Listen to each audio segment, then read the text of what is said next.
Bismillahirrahmanirrahim. Alhamdulillah. Rabbi ighfirli wa tub alayya innaka antat tawwabur rahim. Amma ba'du. Alhamdulillah, summa alhamdulillah. Alhamdulillah, para jemaah yang dirahmati Allah, dengan limpah kurnia daripada Allah kita dapat menyambung kita kata apa, munakasyah ilmu kita ini. Kita mengkaji, kita membongkar untuk pengetahuan kita, bukan untuk pengetahuan siapa-siapa, untuk pengetahuan kita. Apakah yang patut kita tahu tentang diri kita, hati kita, rasa kita, syuur kita, dan apakah yang mesti kita berbuat dalam hidup kita ini untuk Allah Jalla wa'ala. Nabi kita Muhammad sallallahu alaihi wasallam, ikhwan, dalam riwayat Abdullah bin Umar radhiyallahu anhuma, yang disebut dalam riwayat Imam Ahmad, riwayat Ahmad wa ghairuhu, dan juga selain Ahmad, kata Abdullah bin Umar, Nabi pernah menyebut, Nabi kata, u'budillah ka'annaka tarahu wa kun fid dunya ka'annaka gharibun aw 'abiru sabil. Nabi pesan, Nabi kata, beribadatlah kepada Allah. U'budullah, beribadatlah kepada Allah. Ka'annaka tarahu, ka'annaka tarahu, seperti mana engkau melihat Allah. Ini satu bab untuk menjaga hati, untuk menjaga perasaan kita bicara hati. Wa kun fid dunya, hiduplah dalam dunia seperti mana ka'annaka gharib, seperti mana engkau ini seorang yang asing, tak kenal dunia. Au abiri sabil, au abiru sabil, ataupun engkau ni orang yang merentas, engkau ni orang yang berkelana. Itu pedoman Nabi kita, ikhwan, kepada kita umat yang dia kasih, bagaimana kita nak hidup, bagaimana kita nak berbentuk kehidupan. Alhamdulillah ada petunjuk daripada Nabi. Kita membaca buku kita, ikhwan, Penawar Bagi Hati oleh Syekh Mandili kita, di bawah bab yang kedua berkenaan dengan tajuk takut, iaitu tajuk khauf, takut. Ini pengisian hati. Pengisian hati yang pertama taubat, pengisian hati yang kedua khauf. Dan bila kita bercakap tajuk khauf, kita juga telah bincang apakah pengertian khauf, apakah maksud daripada yang dikehendaki dengan perkataan khauf. Kalau boleh saya ulang balik perkataan yang disebut oleh penulis kita, yang dia maksud dengan khauf itu apa dia? Annal khaufu ibaratun an ta'allumil qalbi wa hatiraqati bisababi tawaqqa'u makruh fil istiqbali. Penulis kita memberi penjelasan pada kita pada muka surat yang sebelumnya, itu muka surat 171. Dia kata takut itu, kalau Imam Ghazali dia kata annal khaufa ibaratun, sesungguhnya perasaan takut itu satu ibarat. Ibarat ni maksud dia apa? Kita nak faham dia macam mana? Faham macam ni, ibarat dia macam ni. Macam mana apa? Iaitu anta'allumil qalbi wa ihtiraqati. Yang penulis kita pakai dengan terjemahan pedih hati dan sakit ia. Hati rasa sakit, hati rasa apa? Rasa wahtiraqah, rasa dibakar, sakit bakar. Rasa tu ada dalam hati, rasa pedih hati. Hati tu rasa macam luka,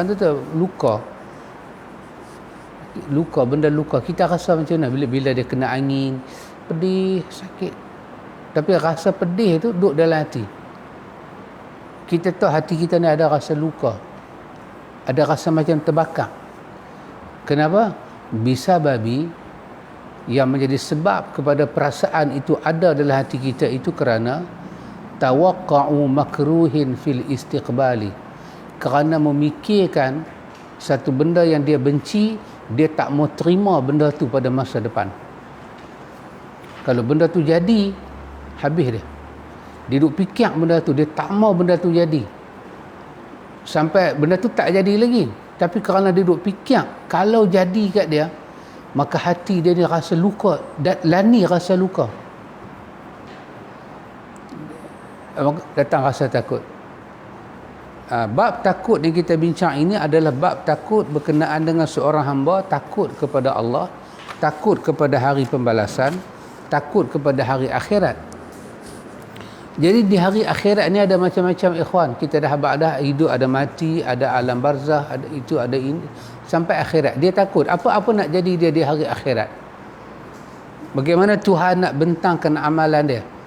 Maka dia takut jadi sesuatu benda yang dia tak suka, dan dia tak mau terima benda tu. Dia tak mau terima. Bisababi tawaqqa'u makruh. Dia tak boleh nak terima kalau benda tu jadi.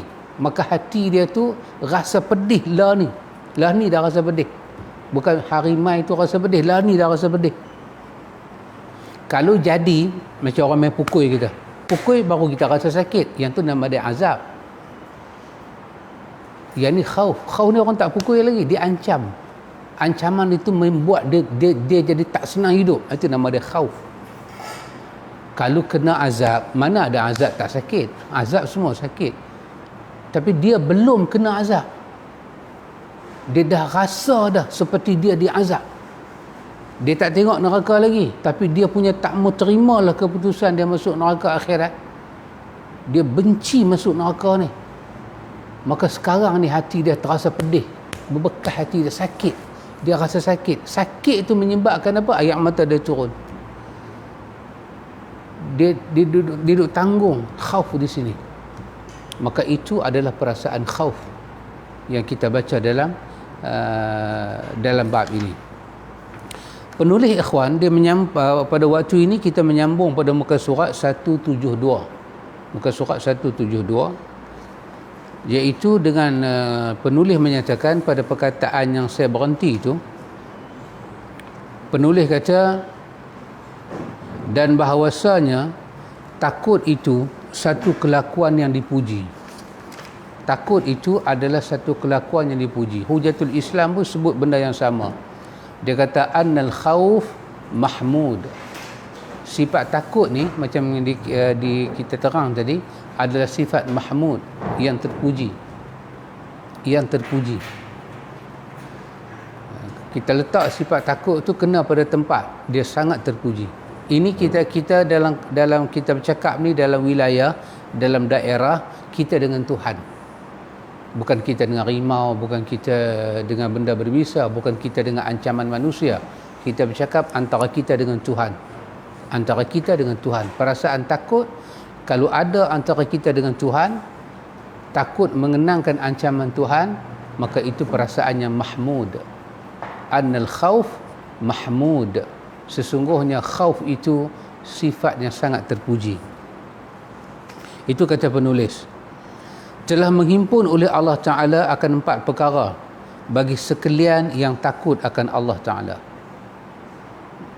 Dalam Quran, penulis kata Allah Ta'ala sebut sifat takut ni dengan 4 benda. 4 benda tanda kepujian. Tanda kata sifat khauf ni sifat apa? Mahmud ataupun sifat mahmudah. Bila Allah sebut sifat khauf, Allah gandingkan dia dengan 4 benda. Maka itu tanda kata, itu tanda kemuliaan yang Allah Ta'ala bagi kepada orang yang ada sifat khauf ini. Tengok penulis nak kata apa pada kita. Pertama kata penulis, petunjuk. Allah sebut tentang khauf, Allah gandingkan dengan sifat petunjuk. 1. 2, rahmah. 3, pengetahuan, maksudnya ilmu. 4, redha daripadanya oleh Allah Ta'ala. Ini 4 sifat. Bila Allah sebut tentang orang yang takut, Allah sebut benda ni. Mana dalilnya? Selalu kita ingat metod buku kita ni ikhwan, di awal-awal dia kata perbincangan ini diambil daripada Quran dan hadis Nabi. Kerana Allah Ta'ala berfirman, Allah kata hudan wa rahmatun lillazina hum li rabbihim yarhabun. Ini dalam surah Al-A'raf ayat 154. Allah kata hudan, petunjuk, wa rahmatun, dan rahmat, lillazina hum, bagi sekalian mereka, li rabbihim yarhabun, yang takut akan Tuhan mereka itu. Tengok, Allah kata lillazina hum li rabbihim yarhabun, bagi orang-orang yang mereka itu takut pada Tuhan mereka, Allah bagi kepada mereka itu hudan wa rahmatun, Allah bagi hidayah. Takut itu membawa kepada petunjuk, dan takut itu melahirkan rahmat. Kalau takut itu sifat yang tak bagus, tentulah tidak ada rahmat dan tidak ada hidayah yang baik. Maka ini menunjukkan sifat takut itu Tuhan beri pada dia petunjuk, dan Tuhan bagi pada dia rahmah. Firman Allah Ta'ala, innama yakhshallaha min ibadihil ulama'u, hanya sahaja takut akan Allah Ta'ala daripada segala hambanya oleh sekalian yang alim. Ini pula ayat kita kata wasafahum bil ilmi li khasyatihim. Allah mensifatkan orang ada ilmu dengan perasaan takut. Innama yakhshallah, sesungguhnya orang yang takut pada Allah. Nampak kata dia takut pada Allah, iaitulah daripada orang yang ada ilmu. Datang ketiga. Tadi ayat di atas 2, hudan dan rahmah. Ayat ketiga, ilmu. Ayat keempat, dan firman Allah, radhiyallahu anhum wa radu anhu dzalika liman khasyiya rabbahu. Telah redha Allah Ta'ala daripada mereka itu, dan redha mereka itu daripadanya. Yang demikian itu bagi mereka yang takut akan Tuhannya. Subhanallah. Ayat ini pula bagi tahu perkara yang keempat. Orang yang takut itu dia akan redha dengan Allah, menyebabkan Allah redha dengan dia. Maka Allah kata zalika, demikian itu adalah balasan. Kenapa Allah bagi redha Allah pada mereka? Demikian itu kerana liman khasyiya rabbah. Bagi Allah bagi redha Allah ni liman, lam tu baca dengan baris bawah. Allah bagi kepada siapa-siapa. Siapa-siapa di sini bukan semua orang. Bagi orang yang ada sifat ni. Sifat apa? Khasyiya rabbahu, yang takut kepada Tuhan dia. Jadi ikhwan, Allah bagi kepada orang yang ada sifat khauf tadi. Antum bayang, sifat khauf tadi sifat apa? Yang Imam Ghazali kata duduk dalam hati. Dia satu ibarah kepada ta'allamul qalbi wa ihtiraqah. Dia hati ni rasa sakit dalam. Dia rasa macam kena bakar. Bila fikir akhirat ke depan tu nak jadi apa? Fikir apa? Fikir benda yang makruh, benda yang dia tak suka. Dia tak suka ambil keputusan dia dengan tangan kiri. Dia tak suka nanti Allah masuk dia dalam neraka. Masuk dah lagi, jadi dah lagi, tapi takut tu dah mai dah. Fikir tu hati ni jadi macam ada bekas luka, menangis dah siap-siap, terbit dah air mata. Yang tu nama dia khauf. Maka untuk orang yang menangis macam ni, takut macam ni, kata Allah, Allah bagi pada hati dia, hati yang ada khauf itu hidayah. Allah bagi dalam hati itu rahmah. Allah bagi dalam hati itu ilmu. Allah campakkan redha Allah dalam hati itu. Ini semua nikmat-nikmat kebatinan. Ikhwan, kita kata sebesar-besar nikmat ya Allah Ta'ala bagi kepada orang yang ada sifat khauf. Cuma kita ni ikhwan, kita fikirlah sifat khauf tu ada ke tak pada kita. Dia ada 10 sifat ni kita kena bagi adalah hati kita. Ni kita baru masuk yang kedua. Antum tahu, kita bercakap tentang takwa pada Allah. Takwa pada Allah. Dan Allah kata, ya ayyuhallazina amanu taqullaha haqqa tuqatih. Bertakwalah kepada Allah dengan sebenar-benar takwa. Baik. Kita boleh kata takwa ni ada dua jenis kan? Satu takwa dengan makna melaksanakan perintah Allah, dia laksanakan perintah Allah. Yang kedua menjauhi larangan Allah. Baik. Bila kita taat pada perintah Allah, kita menjauhi larangan Allah. Kita nak bagi, bila kita taat pada perintah Allah, ketaatan yang kita bagi pada Allah Ta'ala itu ada rahmah, ada berkat. Bila kita menjauhi larangan Allah, menjauhi larangan Allah juga perintah Allah. Menjauhi larangan Allah. Bila kita jumpa larangan Allah, kita jauhi. Dengan waras, dengan tak ada siapa paksa kita menjauhi. Supaya bila kita menjauhi larangan Allah Ta'ala itu, kita mendapat barakah. Kan takwa itu maksudnya melaksanakan perintah, menjauhi larangan. Tadi khatib abang. Tadi khatib abang. Dengar sampai ke rumah tadi. Khatib abang. Saya berpesan di atas mimbar ini, supaya kita bertakwa pada Allah dengan mentaati perintahnya dan menjauhi larangannya. Baik, bila kita taat pada perintah Allah, kita jauhi larangan dia supaya dia ada value. Antum ada orang buat kerja, dia buat kerja seperti dia perintah, tapi majikan dia tak nilai kerja dia. Bukan kata majikan, anak dengan mak pun kadang-kadang jadi macam tu. Mak kata sapu rumah, dia pegang menyapu. Dia pegang menyapu, dia suruh adik dia snap gambar lagi, buh dalam Facebook. Mak dia tengok, mak dia masuk tengok, dia ni sapu menatang apa, plastik duk ada, rambut pecah-pecah duk ada. Tanya dia, hang sapu dah, rumah dah sapu dah? Mak tak percaya, mak tengok Facebook cek, dalam WhatsApp keluarga pun cek buh. Mak dia tengok, tapi hang sapu menatang apa? Ni semua sampah duk ada.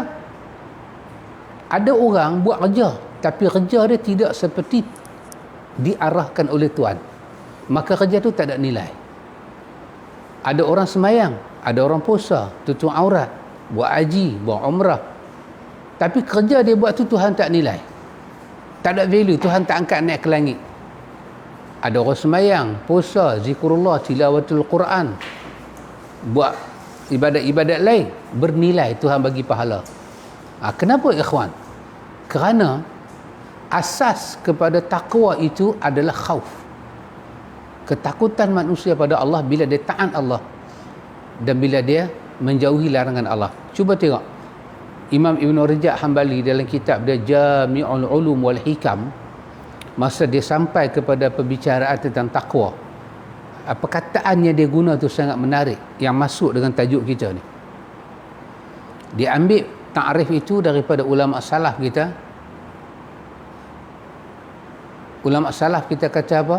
Talqin bin Habib kata apa? Takwa itu dia kata melaksanakan perintah Allah, melaksanakan perintah Allah. Takwa itu melaksanakan perintah Allah yang zahir dan yang batin, dengan dalam hati mengharapkan thawab di sisi Allah. Ini jangan dipisahkan ketika kita mentaati perintah Allah. Apa dia? Mengharapkan thawab, rindu kepada thawab. Abali pernah rindu orang, pernah rindu cucu kan, Sarah Aisyah masuk hospital apa hari? 2-3 hari dah. Rumah sunyi tak? Sunyi. Walaupun Kak Khairul ada, Abali ada, Kak Khairul rasa sunyi, Abali rasa sunyi.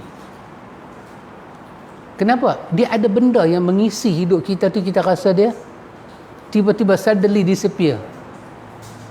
Rindu tengok celoteh cucu, cucu tekan lift, cucu tekan lift.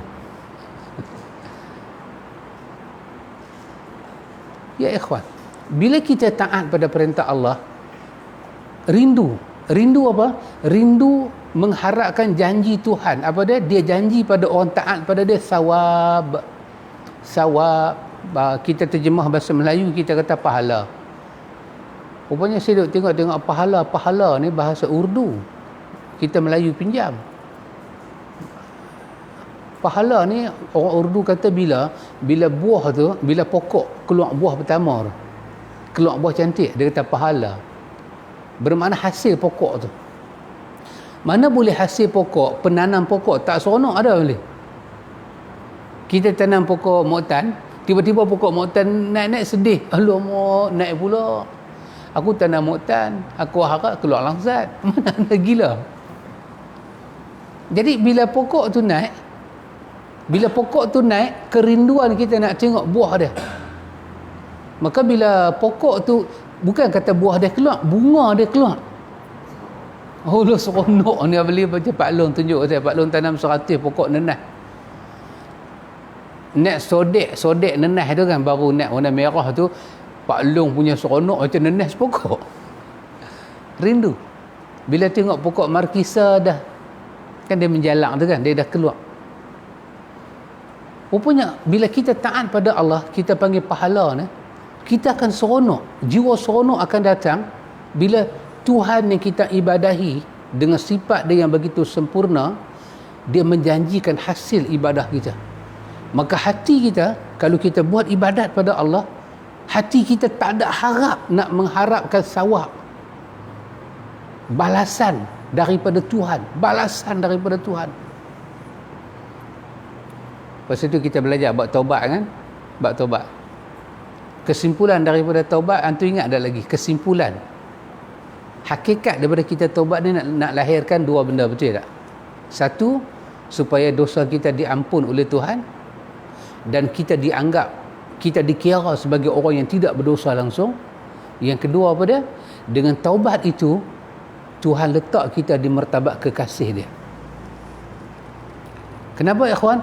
Hanya kekasih sahaja tidak akan menyakiti kekasih. So ada cerita menarik disebut oleh Imam Qurtubi dalam kitab dia Tazkirah Qurtubi, iaitu kata Imam Qurtubi, ketika Nabi Ibrahim, Allah nak ambil nyawa dia, malaikat main nak ambil nyawa dia, Allah saja susun satu senario dekat Ibrahim. Masa nak ambil nyawa tu tak sampai lagi, tapi Allah suruh malaikat habaq kat Ibrahim, kata dia nak mati. Ibrahim tak kata dekat malaikat maut, takkan kekasih nak ambil nyawa kekasih. So malaikat pun dengar ayat tu, macam mati ayat, mati apa? Mati arah, balik ketemu Tuhan. Qurtubi sebut perkataan Tuhan suruh malaikat dekat Ibrahim, kata dekat Ibrahim, takkanlah kekasih tak mau jumpa kekasih.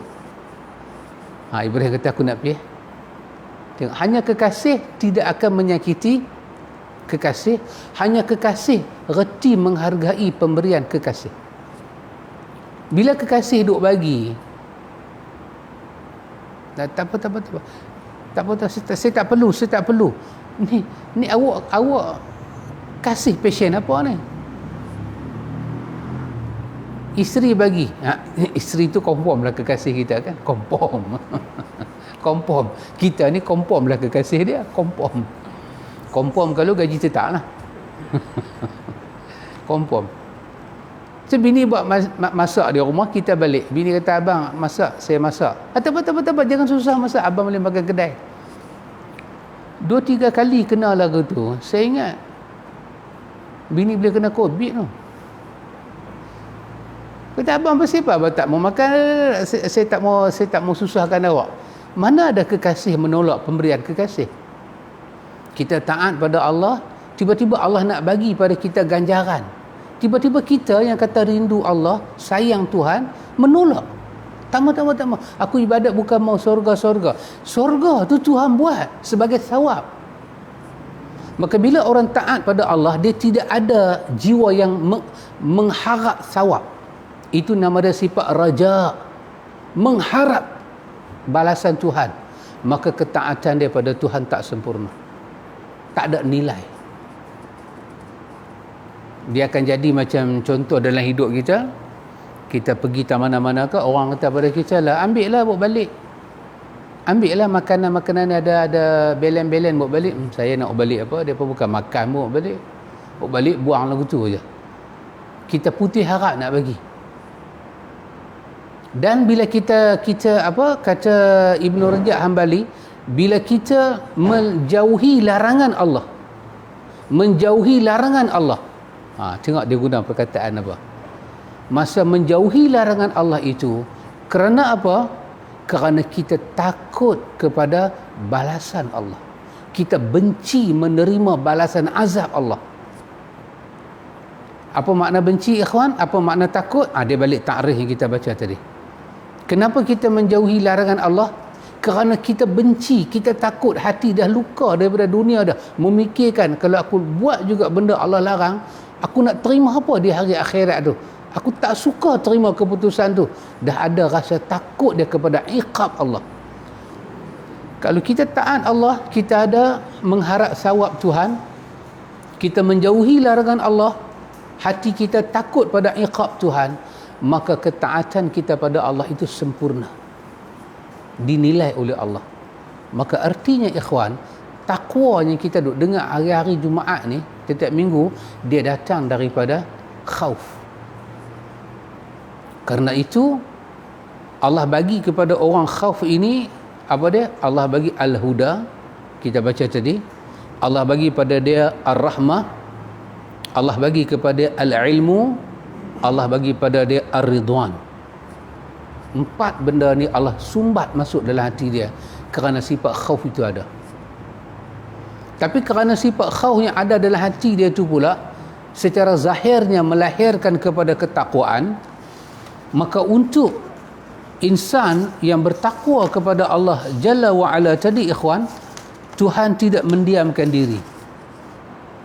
Tuhan tidak mendiamkan diri. Tuhan bagi benda lain kat dia. Tuhan bagi benda lain kat dia sebagai apa ikhwan? Sebagai keperluan dia hidup dalam dunia. Kalau dia bertakwa pada Allah, saya tanya balik kat Abali, apa makna takwa? Pertama, mentaati perintah Allah. Yang kedua, menjauhi larangan Allah. Itu makna takwa. Tapi kalau di atas nama 2 ni saja belum tentu ada nilai, maka dia kena naik sikit. Siapa kata? Ibnu Rajab Hambali dalam kitab dia Jami'ul Ulum wal Hikam, ketika dia membahas bab takwa. Apa dia? Mentaati perintah Allah dengan mengharapkan sawab dari sisi Allah. Apa dia sawab? Janji balasan-balasan yang Allah janji. Yang kedua, menjauhi perintah, menjauhi larangan Allah. Kenapa? Takut kepada iqab Allah. Iqab Allah. Kalau itu ada, takwa itu bernilai. Maka apabila manusia taat pada Allah, mengharap, sifat harap sawab ada, menjauhi larangan, sifat khauf kepada iqab ada, maka Tuhan menyediakan fadilat asing dalam dunia untuk dia. Fadilat bersifat benda dia boleh pegang, dia boleh rasa, dia boleh pakai, dia boleh guna masa hidup. Macam tadi Allah bagi al-huda, ar-rahmah, al-ilmu, ar-ridwan. Ini semua bubuh dalam hati dia dan dapat dirasakan barakah ada di luar hidup, zahir dan batin. Tapi kerana takwa dia, takwa ni apa dia? Penonjolan dia, penampilan dia hidup dalam dunia ni. Kerana khauf ada dalam hati itu, maka takwa dia itu diangkat naik. Maka Allah Jalla wa'ala nak bagi asing pula ganjaran dalam dunia. Apa dia ikhwan? Mana-mana orang boleh bertakwa pada Allah, yang dalam takwa itu ada khauf pada Allah, khauf masuk dalam hati, takwa nampak pada zahir, Allah nak bagi satu benda dekat dia lagi. Apa dia? Nama dia barakah. Quran guna perkataan al-barakat dengan plural. Dahsyat. Al-barakah. Allah bagi hati dia berkat, Tadi dalam hati dia dah penuh dah dengan hidayah, dengan rahmah, dengan ilmu, dengan redha Allah. Dia redha Allah, Allah redha dia. Allah bagi lagi satu. Apa dia? Barakah. Di mana Allah sebut benda ni?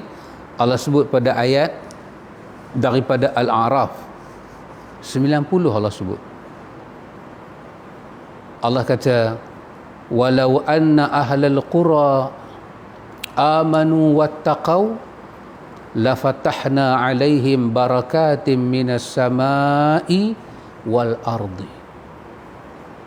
Allah katakan, kalau sekiranya penduduk sesebuah negeri itu, kata Allah, kalau sekiranya penduduk sesebuah negeri itu mereka beriman dan mereka bertakwa. Tengok, dari mana datang iman? Daripada hati. Daripada mana datangnya barakah takwa? Takwa yang ada khauf. Dalam takwa yang ada khauf. Ya ikhwan, apa jadi? Allah Jalla wa'ala katakan, ikhwan, Allah bagi kepada penduduk negeri itu barakatin minas samai wal ardi. Allah buat turun daripada sama, langit, dan daripada bumi barakat. Barakat. Al-A'raf ayat tadi, ayat ke-92. Al-A'raf 92. Kadang-kadang saya suka tersilap ayat. 90? Bukan 92. Al-A'raf. Oh, bukan. Itu 90 apa? 92 bukan dia? Cuba tengok sebelum sampai 100. Tengok Al-A'raf. Jangan pergi surah lain. Walau anna ahlal qura amanu. 96. Maafkan saya. Kita keluarga 96. 96 Al-A'raf 96. Maka di sini Allah janji apa? Berkat. Dalam takwa ada berkat. Tadi saya abang tadi, takwa ada dua jenis kan? Satu takwa yang tak mengambil berkat. Takwa tapi dia tak mengambil berkat. Lagi satu takwa mendatangkan berkat. Maka takwa yang mana datang berkat, ikhwan? Takwa yang dalam takwa itu ada dua sifat tadi, raja dan khauf. Itu kita ambil daripada Ibn Rajab Hambali. Jadi ikhwan, takat ni kita belajar bab khauf ni, bab khauf ni pada label ni, label kan layer, label floor boleh floor, tak boleh label ini kita dapat tahu bahawa sifat khauf ini adalah sifat yang mesti ada dalam diri orang, dan dia penentu kepada suatu amalan kita itu bernilai tak bernilai. Tapi dia duduk dalam hati, perasaan takut memikirkan masa depan. Kalau aku mati ni Tuhan tak bagi syurga kat aku, apa nak jadi? Dia benci tak dapat syurga, dia tak mau di sana tak dapat syurga. Maka bermakna dalam takwa dia ada apa? Ada raja, harap sawab Allah. Lepas tu aku kena meninggalkan larangan Tuhan. Kenapa? Kerana aku takut, aku tak boleh terima keputusan yang aku benci. Apa dia? Azab Tuhan, iqab. Maka dalam meninggalkan larangan Allah ada sifat apa? Khauf. Maka takwa itu menyebabkan kalau kita duduk dalam satu kampung, duduk dalam satu negeri, ahlal qura, satu qaryah, satu daerah, langit dan bumi akan menurunkan barakat. Jadi yang selama ni kita duduk belajar, saya sembahyang, saya tak mau pun pahala-pahala. Artinya itu salah pandang. Itu menunjukkan dalam diri kita tak ada sifat khauf. Kita tak tahu apa itu khauf sebenarnya. Kenapa dia kena digandingkan? Kita orang tamai sedap mulut aja, orang cakap kita cakap. Kita satu pentahkikan kita tak mau buat, penelitian, pengkajian, pensemakan, Kita tak mau buat pembongkaran balik. Kita kira hak kita je. Betul ke tak betul, kita semua tak peduli.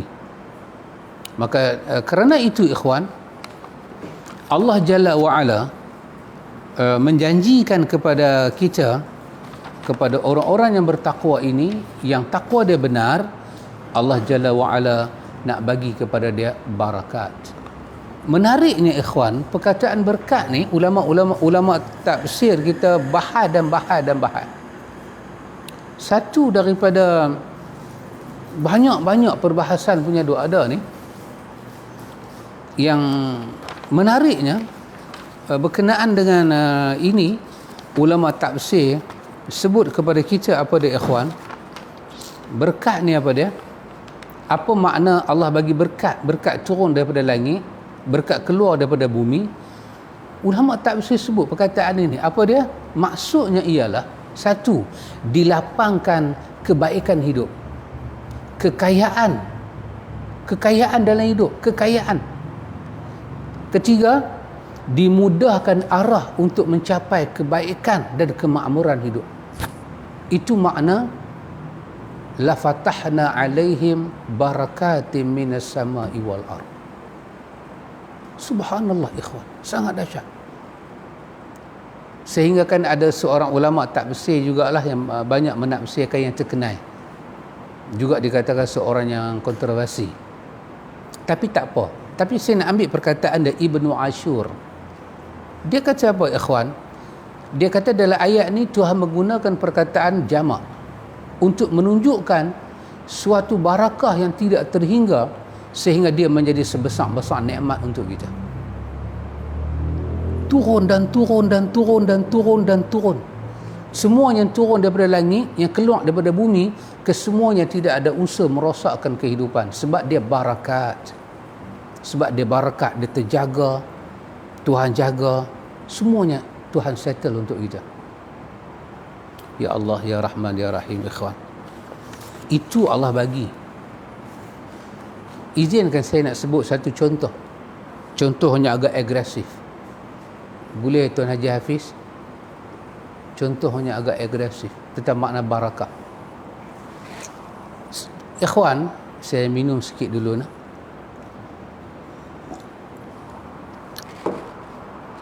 Ini adalah hakikat. Saya minta saya dan kita semua lihat, dan tak salah kalau saya kata para ulama dalam negara ni tolong tengok benda ni. Para pemimpin tolong tengok. Beberapa zaman yang silam, beberapa masa yang silam, suatu negeri dalam Malaysia ini namanya Kelantan. Sebut aja Kelantan, pada masa tu semua teringin nak pergi Kelantan. Betul tak sahabat? Abeli. Teringin nak pergi Kelantan. Wahai Kelantan bukan ada nasi gandak macam kita. Kelantan tak ada nasi gandak baby. Betul Haji? Tak ada nasi gandak. Kena nasi gandak baby ni kira tangan tak mau basuh, nak tidur tak betul. Nanti sahabat Abu Haq sahabat Abu Haq kita kena nasi gandak baby.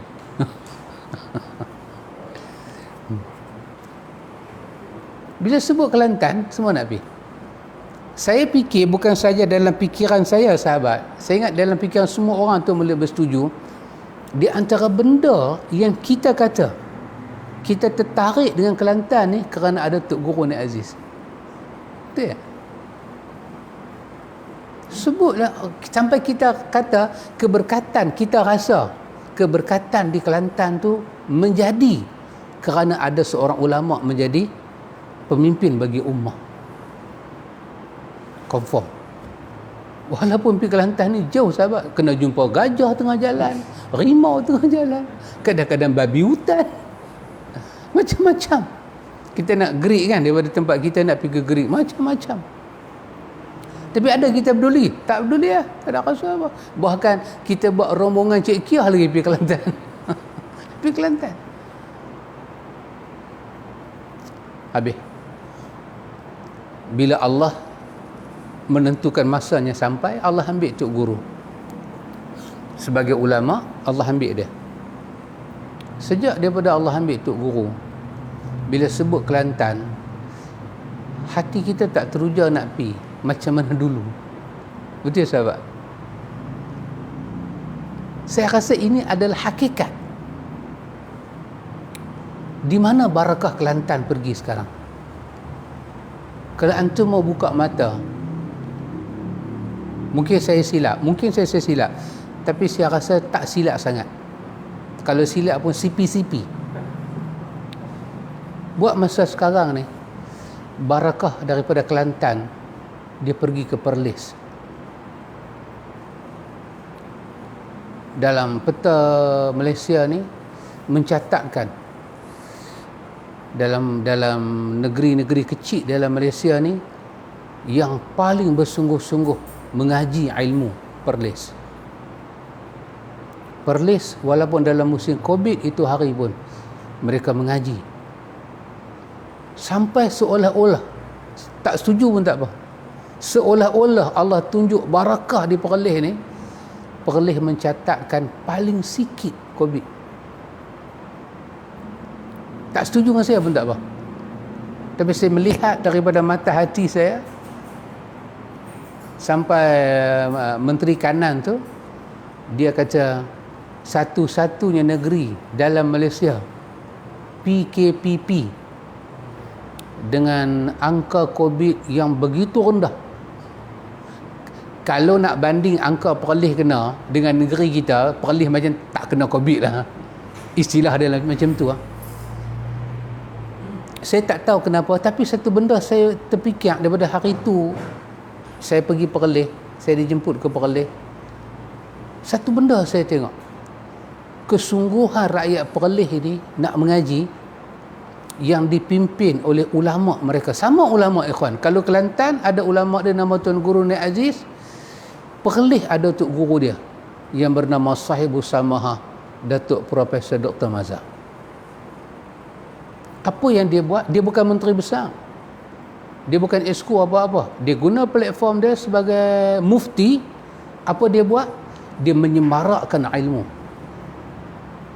Dan anda tengok yang baru sekali ni, dalam musim Covid, Perlis boleh ada debat, diskusi PKP SOP, jarak antara dua tokoh besar ulama kita, Ustaz Muhib dengan Dr. Rozaimi.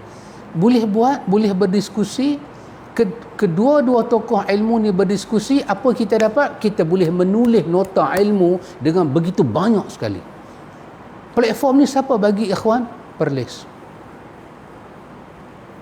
Di mana ikhwan kekuatan tunjang dari seorang ulama, yang seorang umara percaya dengan tugas ulama dan ulama buat tugas dia dengan betul,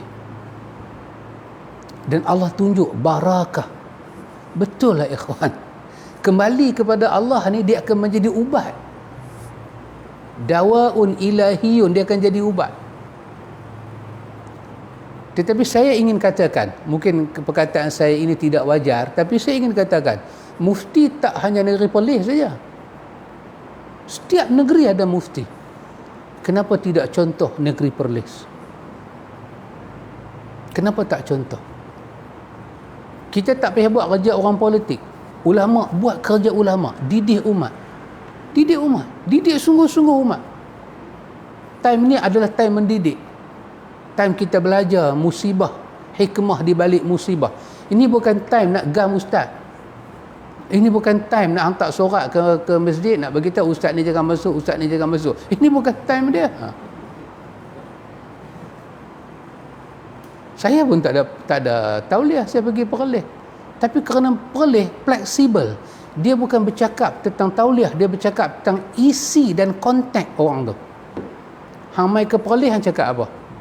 Hang maki orang, hang cakap merepek, menyanyi lagi banyak daripada baca hadis. Hang baca hadis palsu, dia stop. Walaupun hang ada tauliah, walaupun hang terkenal tempat lain, walaupun negeri lain bagi tauliah kat hang, kerana dia punya konsep apa dia? Ilmu dan barakah. Kenapa benda ni kita tak ambil adaptasi dalam negeri-negeri lain? Kita masih lagi PKP, ya walaupun dah ada PKP B ya ada. Tapi nak hambat angka Perlis tu, Lagi sekali saya katakan ikhwan, lagi sekali saya katakan, kalau dahulu Allah tunjulkan Tok Guru Nik Aziz pada kita, sekarang Allah pindahkan, Allah datang ke sebelah utara pula. Bukan jauh dengan kita, selang satu negeri ya. Perlis. Kenapa? Kerana mufti dia membangunkan ilmu kepada umat. Mendapat persetujuan, restu daripada pemerintah besar dalam negeri. Mendapat keizinan daripada raja yang berpadu antara raja dengan ulama, umara dengan ulama. Bila berpadu, Allah tabak barakah di Perlis. Dan kita mesti cemburu dengan benda ni ikhwan. Cemburu pada kebaikan. Cemburu. Dan saya terkejut bila saya tengok Perlis buat satu kaedah yang sangat dahsyat. Apa? Kaedah dia bagi tauliah ke orang tanpa kawan tu datang interview. Dia bagi ya balik. Kenapa? Dia melihat kawan tu punya approach dia, ilmu dia. Dekat dia, bila orang masuk ke negeri dia berceramah, dia buka YouTube yang tengok ni, dia sudah tahu label ilmu kawan tu. Dia sudah tahu kawan tu mampu bercakap ke tak mampu. Dia guna approach tu. Dahsyat tu aja. Ya. Lagi sekali soalan saya. Perlis bukan satu negeri saja dalam Malaysia ni. Banyak ada lagi. Banyak ada lagi. Kenapa kebaikan-kebaikan yang saudara seiman, seagama kita buat, kita tak ambil? Inilah bab yang kita duk baca ni ikhwan. Apa dia ikhwan? Barakah. Barakah. Kita jangan takut untuk wujudkan rasa takut pada Allah. Dengan rasa takut itu kita jadikan bekal dalaman untuk bertakwa pada Allah. Yang dalam takwa itu masuk sifat raja dan sifat khauf, maka dia membentuk barakah daripada langit dan bumi turun. Tak cukup takat itu ikhwan. Kalau antum lihat dalam satu surah dipanggil dengan nama surah At-Talaq. Satu surah ni Allah bincang dalam satu surah ni 3 kali apa yang Tuhan nak bagi di dunia lagi kepada orang yang bertakwa, yang dalam takwa dia ada rasa khauf tadi. Itu Allah start dengan ayat ketiga daripada surah Talaq. Ayat ni sangat famous, yang dipanggil kedai-kedai mamak kata ayat 1000 dinar. Mamak lah saya tak tahu lah, mamak zaman saya. Mamak lah kadang tak gantung apa pun. Mamak dulu dia bersuka dengan ayat 1000 dinar. Tengok, antum boleh bayang macam mana Allah menarik perhatian kita bertakwa pada Allah. Allah katakan Allah jadikan makhraja, tempat, Allah jadikan tempat keluar daripada masalah pada kita. Agak-agak takwa yang mana ikhwan? Dan antum kena tahu ini surah berada dalam surah Talaq. Surah Talaq, surah berkenaan dengan wanita yang ditalakkan oleh suami mereka. Menisbah wanita dulu ikhwan, kerja tak ada, apa tak ada. Tiba-tiba isteri Arab kan, bini cerai dia, pergi lagu tu kan. Macam mana dia nak hidup, macam mana dia nak survive, macam mana dia nak Allahu akbar, pening kepala. Mereka datang jumpa Nabi, mengadu masalah Nabi. Tengok, Allah turunkan ayat ni sebagai sebesar-besar penawar untuk hati yang sedang berduka. Allah kata, wa man yattaqillaha yaj'al lahu makhraja. Siapa yang dalam hati dia, penampakan dia ini menzahirkan takwa, dan masa dia bertakwa berjalan sifat raja dan sifat khauf dalam hati dia, dahsyat. Allah kata takwa itu, kalau suami dia cerai dia, lepas dia lagu tu kerana nak zalim dia, sekarang Tuhan akan tunjuk pada suami yang nak buat zalim ke bini ni macam mana ketakwaan itu, khauf dan raja yang ada dalam hati itu boleh mengubah dan memberi sebaik-baik hidup pada wanita ini. Allah kata Allah jadikan jalan keluar semua masalah untuk dia. Tak cukup takat tu, tengok Allah janji apa Tuhan nak bagi, wa yarzuqhu min haitsu la yahtasib. Dunia lagi Allah nak bagi rezeki daripada sumber yang dia tak sangka. Sumber yang dia sangka akan datang seperti dia sangka. Sumber rezeki datang sumber sangka pada ikhwan. Sumber usaha dah kerja lah. Bila kita kerja, confirm. Itu sumber yang kita sangka. Tapi ada rezeki daripada sumber tak sangka. Dia mai bukan kerana kerja, ataupun dia mai kerana tak setimpal dengan kerja, dia mai Tuhan bagi. Kenapa ikhwan? Kerana takwa telah melahirkan keluar daripada masalah yang dalam takwa itu ada rajak dan khauf. Tak cukup cakap tu. Apa lagi Tuhan janji? Orang yang benar dalam hati dia ada takwa ni, Tuhan akan campak lagi satu sifat ikhwan, sifat tawakal. Maka Allah kata Allah sebut dalam satu ayat, barang siapa bertawakal pada Allah, dengan takwa tadi dia tawakal pada Allah, Allah pasti tolong aku. Allah pasti tolong aku. Maka dia tawakal pada Allah. Allah Ta'ala kata apa? Fahuwa hasbuhu. Maka dia Allah akan mencukupkan hidup orang yang bertawakal, yang ada takwa tadi. Dan kenapa Allah cukupkan hidup dia? Allah kata, innallaha balighu amrihi. Allah lah yang bertugas menyampaikan urusan pada tempat dia. Baligh. Allah yang menyampaikan urusan itu. Itu semua kerja Tuhan. Allah kata, qad ja'alallahu likulli syai'in qadra. Allah telah menjadikan bagi tiap-tiap semua benda ini ada kadar dia, ada penentu dia, ada sukatan dan ukuran dia. Itu pada ayat ketiga. Masuk kepada ayat keempat, Allah ulang lagi dua kali.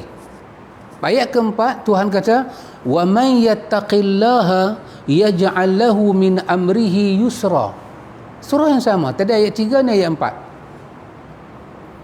Allah kata barang siapa bertakwa kepada Allah, Allah jadikan urusan dia kesemuanya yusra, kesemuanya mudah. Itu bayang takwa macam mana akan buat urusan kita mudah. Yang ada dua sifat tadi dalam takwa. Ingat takwa melaksanakan perintah dengan melaksanakan perintah, meninggalkan larangan. Melaksanakan perintah Allah dengan mengharapkan sawabnya. Kita pakai istilah macam ni, melaksanakan perintah Allah dengan raja kepada sawabnya. Raja ni harap. Meninggalkan larangan dengan khauf kepada iqabnya, takut kepada iqabnya. Takwa yang macam tu Tuhan kata kalau ada, ya ja'allahu min amrihi yusra. Allah bagi urusan kita mudah. Lepas tu Tuhan kata, zalika amrullahi anzalahu ilaikum. Allah kata demikianlah urusan Allah yang Allah turunkan kepada kamu. Lepas tu Tuhan kata lagi sepatah, wa man yattaqillaha, siapa yang bertakwa kepada Allah, yukaffir anhu sayyiatihi wa yu'zim lahu ajra. Siapa yang bertakwa kepada Allah, Allah akan padam seluruh kesalahan dia dan Allah akan membesarkan ganjaran untuk dia, pahala dia. Kalau kita tengok ayat ni dengan ayat 96 Al-A'raf, 96 Al-A'raf kata berkat akan turun. Dan itu benda kita dapat rasa hidup dalam dunia. Tengok tadi, khauf. Salah satu orang yang khauf ni, Tuhan sebut apa? Ilmu, betul tak? 4 benda tadi. Apa dia? Hidayah, petunjuk, rahmat, ilmu, redha. Bila ilmu datang, petunjuk datang, rahmat datang, redha datang, berkat datang. Yang saya kata dengan perlih tadi, bila perlih melangkah dengan agresifnya kepada ilmu, apa Tuhan bagi? Barakah. Ya ikhwan, saya bermaksud dengan apa saya kata, kita kena pandang ke suatu negeri kecil yang berada di sebelah utara sana. Dia panggil utara selatan, utara kan kita pergi highway dia tiba apa? Sungai Petani sana. Oh maafkan saya. punya anak angkat.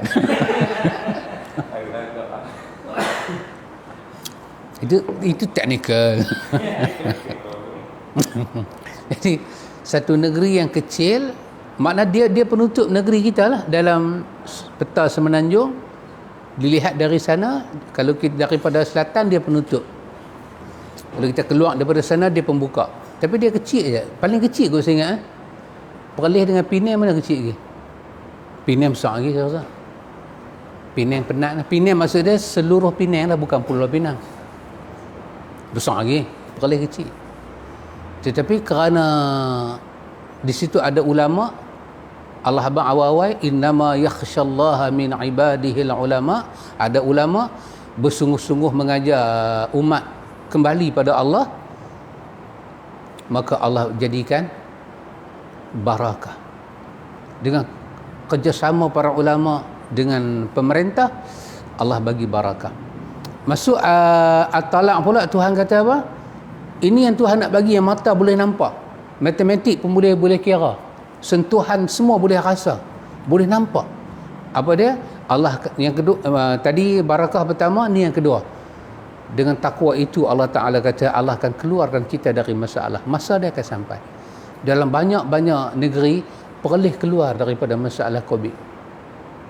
Boleh kata keluar lah ikhwan. Kalau ikut berapa belah dia kena tu. Kira dia boleh kata macam tak ada COVID lah Haji. Kalau nak banding dengan Selangor, kalau nak banding dengan KL, nak banding dengan kita sendiri. Tapi Alhamdulillah, walaupun kita ada COVID, malam ni Cina boleh semayang lagi. Boleh, Alhamdulillah. 2. Betul janji Allah ikhwan. 3 apa dia? Yang ketiga, Allah bagi rezeki. Allah tak sebut sumber yang disangka. Sebab itu tak payah bincang, orang tahu. Tapi ada sumber rezeki daripada tak sangka. Tak sangka. Kita duduk, tiba-tiba Haji Hafiz buat mai apa? Tanduri. Tak sangka. Kalau sangka memang tak makan di rumah. Tak sangka. Yang ketiga, yang ke apa? Barakah 1, makhraj 2, rezeki bersumber tak disangka 3. Yang keempat apa dia? Dia akan melahirkan sifat tawakal tinggi pada Allah. Seperti mana orang begitu tinggi tawakal dengan ubat, dia makan saja ubat dia sembuh. Maka orang yang tinggi tawakal pada Tuhan, Tuhan akan bagi pada dia penyembuh dalam ubat, dalam hidup. Macam mana? Allah Ta'ala akan jadikan sifat tawakal itu mencukupi hidup dia. Yang kelima, Allah Ta'ala kata, satu keyakinan Allah Ta'ala bagi, Allah kata Allah lah kerja menyampaikan urusan ni semua. Itu apa? 5 kan? 6 dalam ayat keempat. 6 Tuhan kata Tuhan akan mudahkan urusan dia. 7 Allah kata Allah akan hapuskan apa? Delete kan? Padamkan semua kesalahan dia dalam dunia. Kerana kesalahan ni dia dihukum. Maka Tuhan buat lagu mana? Tuhan padam kesalahan dia. Tuhan buat hukuman dia. Ya Allah Tuhan. Dan yang ke-8 apa dia ikhwan? Allah akan besarkan bagi dia ganjaran dia. Ganjaran dunia dan akhirat. Maka kalau kita lihat si carta perlih itu banding semua negeri, nampak sangat barakah dia, cemerlang dia, ilmu dia. Ya subhanallah. Ikhwan, ini semua kita dapat daripada mana ikhwan? Kita dapat daripada ayat Allah Ta'ala. Lepas tu ikhwan, dalam surah Talaq juga ayat ke-10. Lepas dah Allah cerita ni semua ganjaran kita nak dapat, masuk ayat ke-10. Tadi ayat 3 dan 4. Pergi pada ayat 10. Allah guna satu perkataan. Setelah Allah janji nak bagi pada orang yang bertakwa dengan takwa yang betul, macam mana dia nak dapat? Allah kata sepatah. Ayat 10 tengah-tengah tu. Allah kata, fattaqullaha ya ulil albab allazina amanu wa qad anzalallahu ilaikum dzikra. Allah kata fattaqullah. Allah kata tunggu apa lagi? Maka bertakwalah kepada Allah dengan takwa yang benar. Ya ulil albab, wahai orang-orang yang ulul albab. Tengok. Apa hikmah dia ulul albab di sini? Kerana setelah ditawarkan dengan fadilat sebesar ni, tiba-tiba ada orang tak teliak nak ambil fadilat sebesar ni, bermakna dia bukan. Ini rumah 2 tingkat. Rumah 2 tingkat. Keluasan dia haji 1000 kaki. Keluasan rumah 1000 kaki. Atas bawah. Tiba-tiba orang jual 350,000. 1000 kaki. Orangnya ada duit, takkan tak ambil. Maknanya orang ni tak ada ulul albab. 1000 kaki tu besar. Palazzo tu berapa juta? Dekat Kelawai tu kan, Palazzo. Saya beli dah tu, saya jual. Allah kata fattaqullah. Tunggu apa lagi? Bertakwalah pada Allah. Ya ulil albab, wahai orang yang ada ulul albab. Allazina amanu. Itulah orang yang beriman pada Allah. Allah kata, orang-orang yang beriman pada Allah, wa qad anzalallahu ilaikum zikra. Sungguh kata Allah, Allah telah turunkan kepada kamu peringatan, pelajaran tentang kalau kamu bertakwa pada Allah dengan takwa yang betul, apa kamu dapat. Jadi antum tengok antum macam mana gabungan khauf yang ada dalam hati yang kita duk baca takat ni, sumbangan dia dalam hidup kita. Ya betul. Tapi tengok, bila kita arahkan khauf kita, sepatutnya khauf macam tu bagi pada Allah, tapi khauf macam tu kita arah pada benda lain, kita letih. Sebab benda lain tak boleh bagi macam mana Tuhan bagi. Kita khauf kepada kemiskinan, macam kemiskinan tu Tuhan kita. Maka apa jadi? Kita letih dengan hidup. Kita khauf, kita takut dengan apa? Takut turun pangkat. Apa kita jadi, ikhwan? Letihnya amat-amat. Maka hilanglah kebesaran ilahi daripada hati kita. Kita khauf dengan apa? Dengan politik kita. Atau tengok, tanyalah orang politik mana tak lelah lah ni. Tanya, mana yang tak lelah lah ni? Yang duk ada tidur cantik dah, dengan doa tidur ayat kursi semua, buka-buka mata tak ada nak kata alhamdulillahillazi ahyana. Buka-buka mata tu takut, oh depa cukup lagi majoriti. Takut, ikhwan. Daripada rumah masuk dalam kereta, pergi pejabat, patah balik ke rumah. Yang dibincang bukan pasal benda lain, pasal ketakutan. Kenapa, ikhwan? Bila diarah silap tempat. Diarah silap tempat. Ya subhanallah, ikhwan. Jadi bila kita arah kena pada tempat dia, khauf. Pasal tu masalah kita sekarang ni apa dia, ikhwan? Kita bertakwa daripada Allah. Cuma teknikal kita apa dia? Adakah kita bertakwa dengan cara yang betul atau tidak betul? Itu sahaja. Takwa yang betul macam mana? Melaksanakan titah perintah Allah, sama ada yang fardu ataupun yang sunat, dengan mengharapkan sawab dari sisi Allah, dan meninggalkan larangan Allah kerana takut kepada iqab Allah. Itulah takwa yang benar, dan itulah yang kena diasuh. Diasuh. Ya subhanallah, ikhwan. Jadi bila khauf masuk, sifat khauf itu mendatangkan 4 kebaikan hati. Rahmat, hidayah, rahmat, ilmu, keredaan. Dia buat kita redha dengan Tuhan. Bila itu ada dalam hati, setiap tindak tanduk kita taat pada Allah, menjauhi larangan Allah, sifat harap dan sifat khauf tu masuk pi, dia melahirkan berapa tadi? 7 manfaat hidup. Apa dia? Barakah. Allah selesaikan jalan keluar setiap kali ada masalah, rezeki daripada sumber yang tak disangka. Lepas tu Allah bubuh kepada kita sifat tawakal yang menyebabkan kita mendapat kecukupan dalam hidup. 6, Allah akan jadikan setiap masalah kita mudah.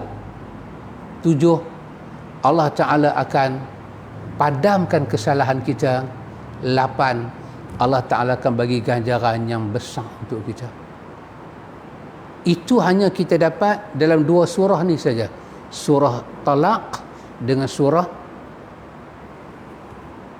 apa tadi? Al-A'raf. Ada lagi satu surah, nama suratul Anfal. Dalam surah itu Allah kata, siapa yang bertakwa pada Allah dengan takwa yang betul, Allah nak bagi satu benda lagi dalam hati dia, iaitu nama dia Furqan. Allah nak bagi.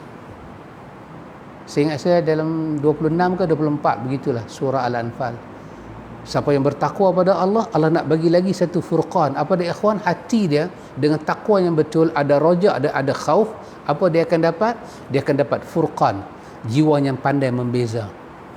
Jiwa yang tahu ketika jiwa dia kena tipu, dia tahu dia kena tipu. Dia buat tindak tanduk yang salah, jiwa dia tahu, dan jiwa dia cepat insaf dan kembali pada hidayah, kembali pada rahmah, kembali pada ilmu, kembali nak mencari redha Tuhan. Jiwa dia senang ditegur, diasuh, diadun dengan dengan acuan Rabbani. Ya Allah, ikhwan, itulah yang Tuan Kitab cuba beri kepada kita penjelasan. Al-Anfal 29, bukan 26 lah. Al-Anfal 29. Allah nak bagi Furqan.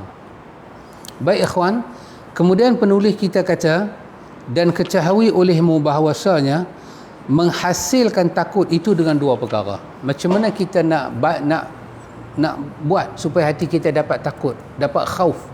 Setelah kita tahu ta'arif dia, kita tahu kesan dia, apa dia buat dalam diri kita, dan dengan itu apa dia datangkan kepada dunia dan akhirat kita. Penulis kata, sekarang kita tengok macam mana nak bagi dapat sifat tu. Dia kata dengan 2 perkara. Sifat khauf ni kita dapat dengan 2 perkara. Jadi 2 perkara ni kita tengok insya-Allah hari Jumaat ni lah, kita sambung balik. Hari Senin, maafkan saya.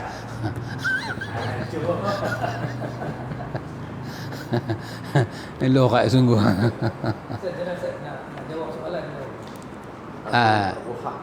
Abu Hak ada soalan?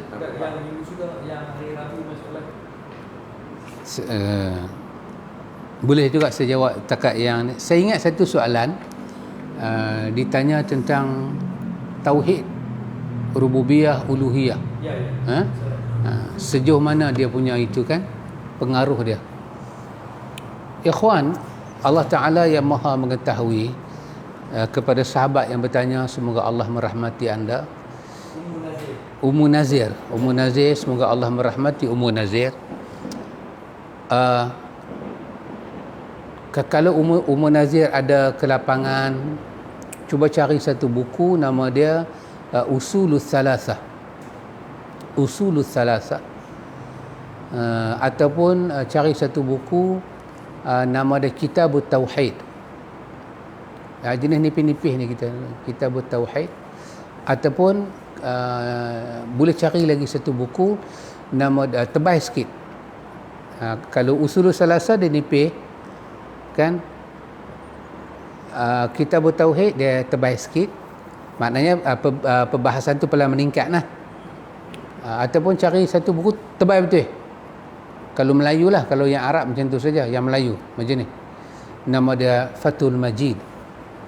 Baik, ini buku-buku yang banyak membahas tentang manfaat tauhid uluhiyah, rububiyah, asma' dan sifat. Kalau buku ni susah cari, cuba cari satu buku ditulis oleh Syed Sabiq, nama dia Aqidatul Islamiyah. Itu ditulis oleh Syed Sabiq. Kalau itu pun susah dapat, cuba cari buku setebal macam ni. Tajuk dia kalau tak silap saya, erti 2 kalimah syahadah. 2 kalimah syahadah.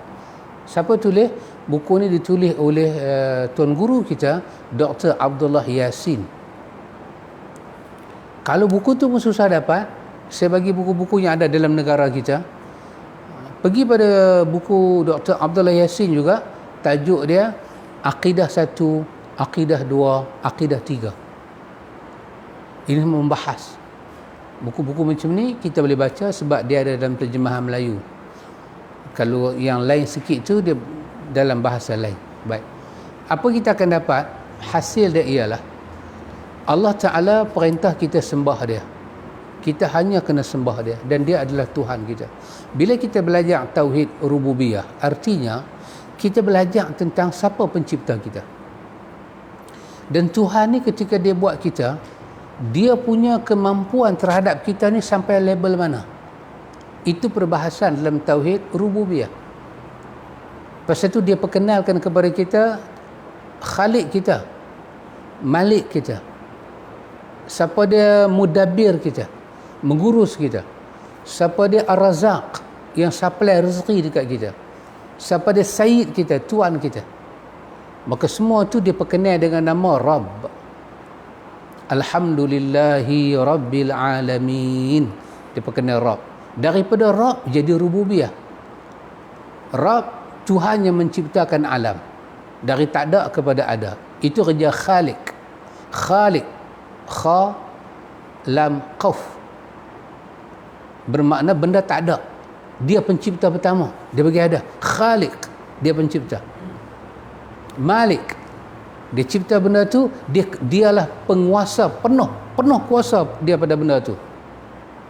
Al-Mudabbir, dia yang boleh tadbir benda tu ke mana, bentuk ke apa, atas ke bawah ke, tak mana urusan benda tu, dia seorang je. Ar-Razaq, dia yang menentukan pemberian pada benda tu. Kalau benda tu angin tu nak beredar di mana, masa dia bila, kadar mana, pemberian rezeki itu dia yang tentukan. Dan Sayyid, As-Sayyid, dialah satu-satunya Tuhan, tak ada Tuhan yang kedua. Diperkenalkan dalam tauhid rububiyah benda-benda ni berdasarkan dari Quran dan Sunnah untuk kita kenal pencipta kita siapa. Kenapa kita kena tahu rububiyah Tuhan, sifat Tuhan menjadikan satu benda? Kerana itulah yang akan buat hati kita jadi kuat untuk menyembah hanya dia saja. Dan dia tak cukup bahas di situ, dibahas pula stage yang kedua, kenapa Allah sahaja disembah? Kerana Tuhan ini dia bukan sahaja Rabb kita, bahkan dia ilah kita. Dengan apa yang dia miliki, hanya dia sahaja sesembahan yang layak disembah dengan benar. Maka datanglah perkataan iyyaka na'budu wa iyyaka nasta'in. Tuhan yang kita sembah, yang layak disembah dengan sembahan yang benar. Dan dia ada nama kita nak panggil dia. Dia ada sifat dia. Apakah sifat dia, apakah nama dia, kesemuanya didedahkan dalam tauhid asma' dan sifat. Jadi bila kita belajar tauhid uluhiyah, tauhid rububiyah, uluhiyah, asma' dan sifat, kita belajar pakej yang sempurna bagaimana nak beriman pada Allah, nak beribadah kepada Allah, nak gantung hidup pada Allah, nak mencari mardatillah. Kita baru tahu diri kita dan kita akan menangis bila membaca ayat inna lillahi wa inna ilaihi raji'un. Jadi kalau tauhid ni saja sahabat Ummu Nazir, kalau kita belajar dengan sistem yang betul, telah pun membawa kita kepada mengenal Allah. Inilah yang para ulama kita kata awaluddin ma'rifatullah. Benda awal adalah agama belajar yang ni. Ma'rifah, pengenalan kita pada Allah. Bukan ma'rifah hanya kalut-kalut ni. Ma'rifat sangat sampai tak sembahyang. Itu bukan. Yang tu jauhi. Yang ni, yang benar ni. Jadi kalau tanya cukup kata-kata tu, saya kata cukup sekiranya kita mendapat metod yang betul. Apa itu saya bagi buku-buku tadi. Nama buku tadi kerana dia ada sistem belajar. Dia ada sistem belajar. Usul Salasah, Kitab Tauhid, lagi apa saya sebut tadi, Aqidatul Islamiyah Syed Sabiq, apa tu saya sebut dua kalimah syahadah Dr. Abdullah Yassin. Buku ni sangat menarik. Dr. Abdullah Yassin, kutaibah dia besar 4 jari ya. Tinggi ni. Itu menarik. Lepas tu saya kata tadi akidah 1, akidah 2, akidah 3, buku Dr. Abdullah Yassin. Ataupun kita ada buku ambil Indonesia punya pun ada yang mudah faham, Ustaz Kadir Jawas, Syarah Aqidah Ahlussunnah. Buku tu menarik. Dia ada tajuk-tajuk yang apa? Yang penting dibahas dengan menggunakan ayat-ayat yang pendek. So kita tak payah nak belajar makrifat kan, Allah ada, Allah tak ada, dia ada. Akhirnya tanya, di manakah Tuhan? Otak tak sampai. Pasal apa? Yang ajak pun otak tak sampai, yang dengar pun otak tak sampai. Lepas tu otak hilang, piduk tang kepala lutut. Tak sampai. Jadi dia belajar dengan sistem yang betul. Pelajaran kita semua betul ikhwan, cuma sistem kita salah. Jadi saya jawab pertanyaan Ummu Nazir, boleh dengan itu saja kita dapat menghayati. Adapun penghayatan itu anugerah Tuhan, taufik nama dia, taufik dalaman, bergantung keikhlasan kita dalam menemani ilmu Allah Jalla wa Ala. InsyaAllah saya akan jawab lagi masa ke semasa. Ustaz Abu Haq tanya soalan ada apa? Ada. Abu Haq tanya apa? Iman ada naik dan turun. Adakah apabila iman itu turun disebabkan hilangnya keberkatan dari Allah Azza wa Jalla? Ya. Wallahu ta'ala alam. Barakallahu fika, hayakallah, ya syaikhi, ya ustazi, Ustaz Abu Haq. Betul. Ahlussunnah meletakkan ta'rif iman di sisi Ahlussunnah wal Jamaah. Iman itu yazid wa yanqus, dia naik dan dia turun. Kenapa iman tu naik? Ahlussunnah menyebut naik dengan ketaatan, turun dengan maksiat. Baik, setiap kali kita taat pada Allah, kita ada kekuatan untuk taat, barakah ketaatan. Ketaatan yang kita buat pada Allah dengan sifat raja, dia membuka pintu barakah. Setiap kali kita menjauhi dosa dengan khauf kepada iqab Allah, dia membawa barakah. Tetapi apabila kita taat Allah tapi tidak harap kepada thawab Allah, dan di pihak yang kedua melaksanakan larangan Allah, maka tak ada barakah. Bila hilangnya barakah dalam amal saleh dan iman, ketika itu iman akan jatuh. Tanda kata iman kita menurun kerana hilangnya barakatul iman. Seperti mana kita beramal saleh, amal saleh kita boleh hilang barakah bila hilang dua benda. Apa dia? Hilang ikhlas dan hilang ikut cara Nabi, hilang barakah. Dan kita amal saleh tu tak boleh mengubah jiwa kita. Maka betul apa yang dikatakan oleh sahabat Abu Haq. Kerana sahabat Abu Haq ni pun seorang daripada ahli makrifat yang tinggi makrifatnya. Saya bersetuju. Betul sahabat. Memang hilang barakah habis sahabat. Kuasa hilang barakah, ilmu hilang barakah. Paling sedih daripada ikhwan bila ulama hilang barakatul ilm, barakatul ulama. Jadi alhamdulillah, tumpang kita ada ulama yang banyak. Dampinglah ulama. Kelantan masih ada lagi banyak ulama. Di sana ada Tuan Guru Dr. Abdul Basit. Di sana masih ada lagi Tuan Guru kita Dr. Joharimat. Di sana masih ada lagi Tuan Guru kita Ustaz Asri, Maulana Asri Yusof. Dan banyak lagi nama yang saya tak tahu. Kadang-kadang saya tak tahu orang Kelantan, rupanya orang Kelantan. Dr. Azwira, ustaz-ustaz muda kita. Kalau di Perlis masih ada lagi kita punya Datuk Mufti kita. Kita ada Tuan Guru kita Profesor Dr. Datuk Dr. Radhi kita. Kita masih banyak. Kalau di Pulau Pinang lagi kita ada Tuan Guru Ustaz Adnan Saad. Berkat dia, berkat. Kita Pulau Pinang ada Dr. Aizul Yaakob, PhD hadis dia PhD hadis. Ya Allah, banyak lagi berkat ikhwan. Dr. Abdullah Yasin kalau belah Selangor sana. Tuan Guru kita Ustaz Abdullah Iraqi, Ustaz mana? Seri Kembangan. Tapi sebenarnya dia orang Penang punya. Kami pinjam kat di sana, pinjam Ustaz. Subhanallah ikhwan. Belah seberang kita ada Tuan Guru kita Ustaz Ali Abdul Rahman. Kita ada Dr. Ahmad Jalaini. Banyak lagi nama. Saat ni saya sebut semua nama. Yang tak sebut nama dia kita tengok tak sebut nama kita pula. Tapi pendek kata banyak nama. Tapi dalam banyak-banyak nama yang tak boleh mengajak 3 orang kan. Masya Allah. Itu pun satu barakah. Satu barakah. Jadi betul, saya bersetuju dengan apa yang diutarakan oleh Ustaz Abdul Haq kita. InsyaAllah ikhwan, semoga Allah berkati kita. Kita akan bersambung pada hari, InsyaAllah pada hari Senin akan datang, InsyaAllah. Sebenarnya saya nak baca doa tu, ini doa ada dalam Sunan Tirmizi. Dalam Sunan Tirmizi, doa ni daripada Ibnu Abbas. Doa ni ikhwan, Nabi ajak kita minta kepada Allah supaya ada rasa takut dalam hati kita. Nabi minta kepada Allah. Jadi nanti hari Senin kita akan baca doa ni. Nabi suruh kita minta supaya takut tu datang kepada kita. Maka Nabi guna perkataan apa?